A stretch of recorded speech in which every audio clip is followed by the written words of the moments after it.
కరుణాపయోనిధి. నమస్తభాయే.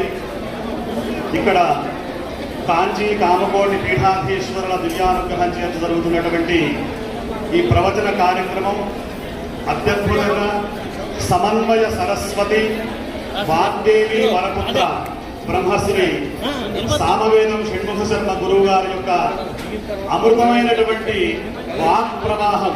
వారు శివపురాణం చెప్పినా, దేవీ భాగవతం చెప్పినా, రామాయణం చెప్పినా, ఏది చెప్పినా కూడా ఒక ప్రత్యేకమైనటువంటి శైలిలో అనేకమైనటువంటి గ్రంథాల్లో ఉన్నటువంటి విషయాలు వారు మనందరికీ తేటతల్లం చేసేటువంటి ఒక అద్భుతమైనటువంటి ప్రవచన కార్యక్రమం జగద్గురువుల యొక్క దివ్యానుగ్రహం చేత జరిగింది. ఇది చాలా గొప్పదైనటువంటి కార్యక్రమం.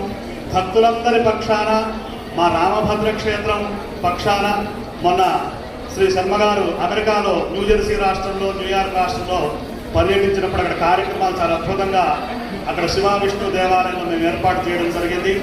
చాలా అద్భుతంగా ప్రపంచవ్యాప్తంగా సనాతన ధర్మ వాణిని వినిపిస్తున్నటువంటి సమన్వయ సరస్వతి బ్రహ్మశ్రీ సామవేదం షణ్ముఖ శర్మ గురువు గారి దివ్య పాదపద్మాలకు మనందరి తరపున భక్తిపూర్వక నమస్కారాలను తెలియజేస్తూ మహాదేవ శర్మ.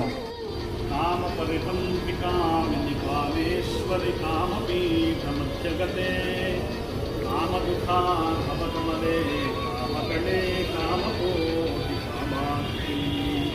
కొండాపూర్లో అత్యంత వైభవపేతంగా ఇక్కడ మన కొండాపూర్ రామాలయంలో ఉన్న కంచికామకోటి పీఠం. ఇక్కడ కామాక్షి సమేత ఏకాంబరేశ్వర స్వామి వారి యొక్క దివ్య సన్నిధిలో ఉన్నాం. పక్కన రామాలయం ఉంది. ఇంత ఈ ఆధునికమైనటువంటి ఈ ప్రపంచంలో ఈ పార్వతీ పరమేశ్వరుడు గారి నుండి శ్రీరామచంద్ర స్వామి ఒక మూల స్తంభం లాగా ఉన్నారు. వాళ్ళు ఉన్నారు కాబట్టి ఇదంతా ఇంత అద్భుతంగా డెవలప్ అయిందని చెప్పి నేను అనుకుంటున్నాను. ఎలా అనిపిస్తుంది?